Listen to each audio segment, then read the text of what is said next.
আসসালামু আলাইকুম দর্শক শ্রোতা, যদি আপনাদের সামর্থ্য থাকে অবশ্যই ঘুরতে আসেন, ঘুরেন। প্রকৃতি দেখা দরকার, জায়গা দেখা সুন্নত।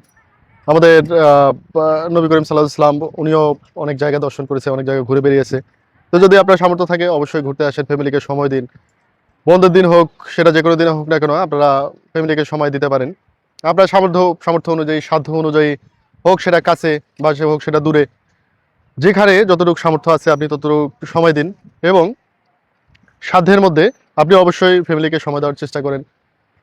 বন্ধের দিন হতে পারে বা যে কোনো সময়, সময় সুযোগ বুঝে অবশ্যই ফ্যামিলিকে সময় দিবেন। তো এটি মূলত এটাও একটা ডিউটির মধ্যেই পড়ে। আপনার সন্তান, আপনার স্ত্রী, আপনার পরিবার, অবশ্যই আপনাকেই সময় দিতে হবে। তো যদি সময় এবং সামর্থ্য আপনার থাকে অবশ্যই ফ্যামিলিকে সময় দিন, অবশ্যই ফ্যামিলিকে সময় দিন।